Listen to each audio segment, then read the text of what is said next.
नमस्कार। आप सभी का स्वागत है आपके YouTube channel Hindi class by Shiva Chauhan में। आज हम आपको लहासा की ओर पाठ पाठ के की समरी का पार्ट 2 एक्सप्लेन करने जा रहे हैं। तो चलिए पार्ट 2 का समझिए। आगे की समरी है, जहां उसका जानकार सुमति प्रतीक्षा करता मिला। वह गुस्से में था, पर सारी बात जानकर उसका क्रोध शांत हो गया। लंगोर में वह अच्छी जगह रुका। यहाँ उसे सत्तू, चाय और रात में गर्मा गर्म थुक्का मिला। थुक्का जो आटे और चने का मिक्स आटा होता है, इस तरह का वहां पर थुक्का मिला। लेखक और उसके साथी अब टिहरी के विशाल मैदान में थे। इसके चारों ओर पहाड़ थे, जिससे वह मैदान टापू के समान लग रहा था। इसी मैदान टिंगरी समाधि गिरी है। यहां भी सुमति के यजमान थे। वे यजमानों के यहाँ जाना चाहते थे। लेखक यजमानों के यहाँ जाना चाहते थे। बोधगया से लाए गंडे खत्म होने पर किसी भी लाल कपड़े का गंडा बनाकर बांटना शुरू कर देते थे। लेखक ने उन्हें ऐसा करने से रोका। लेखक को भारवाहक न मिल पाने के कारण, भारवाहक जो कि सामान ढोने वाले होते हैं उनको भारवाहक कहते हैं। लेखक को भारवाहक न मिल पाने के कारण सामान लेकर स्वयं ही चलना पड़ रहा था। इसलिए उन्होंने शेखर विहार की ओर चलने के लिए कहा। तिब्बत की जमीन जागीरदारों में बटी है, जिनका ज्यादा हिस्सा मठों के पास है। जागीरदार मजदूरों से बेगार खेती कराते हैं। बेगार जो कि बिना मजदूरी दिए बिना, उसको बेगार कहते हैं। तो जागीरदार मजदूरों से बिना कुछ दिए उनसे खेती कराते हैं। खेती की देखभाल के लिए भिक्षु भेजे जाते हैं, जो राजा से कम नहीं होते हैं। शेखर की खेती के मुखिया लेखक से मिले। वहां एक सुंदर मंदिर था। उसमें कंजूर की हस्तलिखित 103 पोथियां रखी थी। एक एक पोथी का वजन 15-15 से था। सुमति अनुमति लेकर अपने यजमानों के पास चला गया। टिंगरी गांव वहां से दूर नहीं था। लेखक ने सामान उठाया और भिक्षु नमसे से विदा लेकर चला गया। तो ये पाठ की समरी आज आपकी कंप्लीट होती है। अब हम आपको इस पाठ के प्रश्नोत्तर पढ़ाएंगे। तो चलिए इस पाठ के प्रश्नोत्तर समझते हैं। पहला प्रश्न है, थोगला के पहले के आखिरी गांव पहुंचने पर भिखमंगे के वेश में होने के बावजूद लेखक को ठहरने के लिए उचित स्थान मिला, जबकि दूसरी यात्रा के समय भद्रवेश भी उन्हें उचित स्थान नहीं दिला सका। ऐसा क्यों?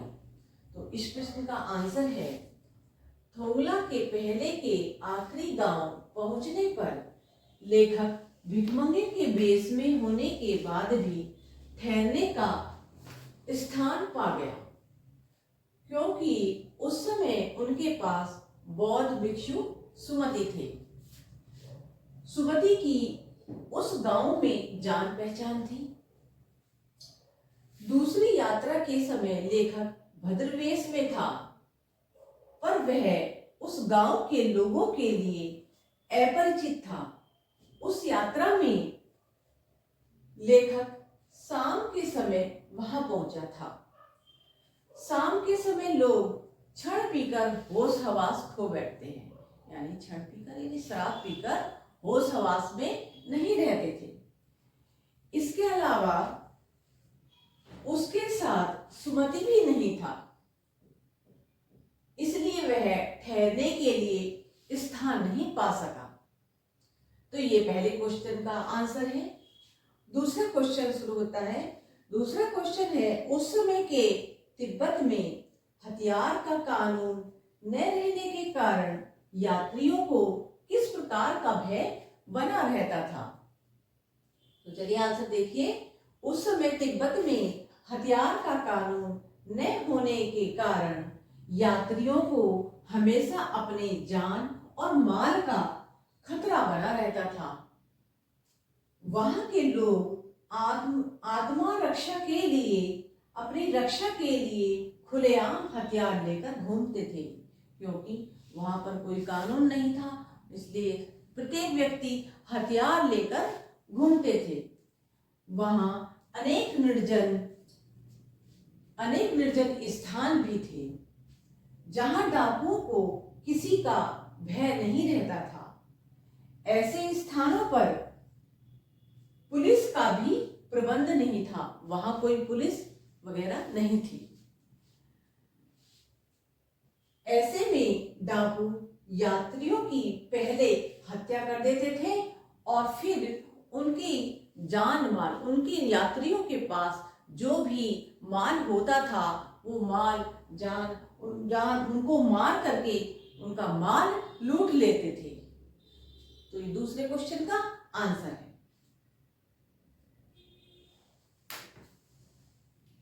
आगे का प्रश्न है हमारा, लेखक लंगोर के मार्ग में अपने साथियों से किस कारण पिछड़ गया। चलिए आंसर देखिए। लेखक लंगोर के मार्ग में अपने साथियों से निम्नलिखित कारणों के कारण पिछड़ गया था।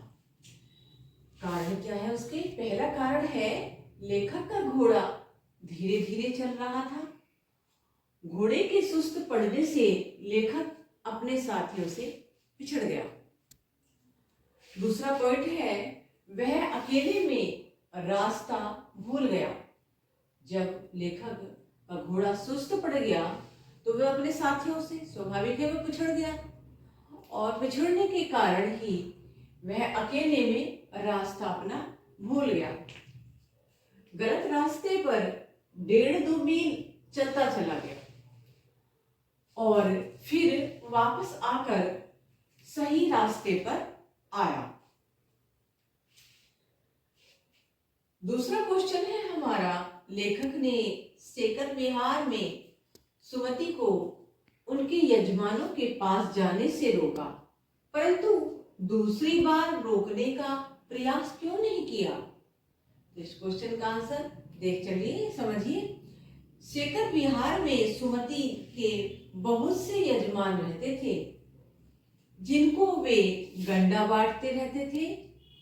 इन गंडों को बांटने में अधिक समय लग जाता था, इसलिए लेखक ने सुमति को यजमान के पास जाने से रोका। लेखक को सेकर विहार के ही एक मंदिर में बुद्ध वचन अनुवाद की, जहां पर बुद्ध के वचन होते हैं, वहां पर बुद्ध वचन के अनुवाद की 103 पोथियां मिल गई। इन भारी भरकम पोथियों